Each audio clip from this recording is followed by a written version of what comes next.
김건희 씨와 관련한 각종 의혹을 수사 중인 민중기 특별검사팀이 내일 한학자 통일교 총재에게 세 번째 출석을 통보했습니다.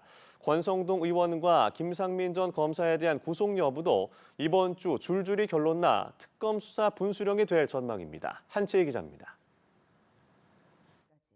김건희 특검은 한학자 통일교 총재에게 내일 오전 10시 출석을 통보한 상태입니다. 특검이 한 총재에게 소환을 통보한 건 이번이 세 번째로 한 총재는 지난 8일과 11일 출석 요구에는 건강상 이유를 들어 불출석 사유서를 제출하고 나오지 않았습니다. 한 총재는 최근 심장 수술을 받고 재단 소유의 병원에서 회복 중으로 안정이 필요하다는 입장입니다. 이 때문에 한 총재가 이번 조사에도 응하지 않을 가능성이 있는데 이 경우 특검이 한 총재에 대해 체포영장 청구 등 강제 수사를 검토할 것으로 보입니다. 한 총재는 정교일치라는 통일교 이념을 실현하기 위해 윤석열 전 대통령 부부와 국민의힘에 접근한 의혹을 받고 있습니다. 특검은 통일교 전직 간부였던 윤영호 전 세계본부장이 한 총재의 승인을 받고 건진법사 전성배 씨를 통해 김건희 씨에게 청탁을 전달한 것으로 의심하고 있습니다.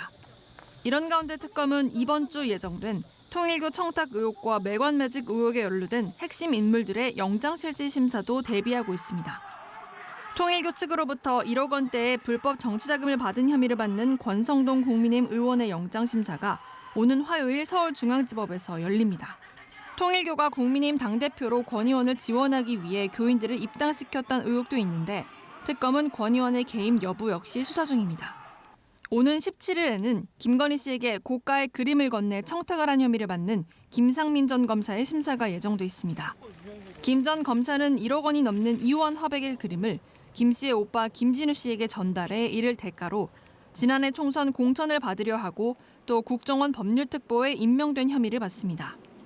권 의원과 김 전 검사 모두 혐의를 부인하고 있지만 특검은 이들에 대한 한 차례 조사 만에 곧바로 구속영장을 청구했습니다. 김건희 씨와의 연관성을 입증할 핵심 인물들인 만큼 이번 구속심사 결과는 특검의 수사 향배를 가를 중대 고비가 될 것으로 보입니다. 또 건진법사 전성배 씨에게 국민의힘 공천을 청탁한 혐의를 받는 박창욱 경북도 의원과 당시 브로커 역할을 했던 사업가 김모 씨도 내일 구속 전 피의자 신문을 받습니다. 연합뉴스TV 한채입니다.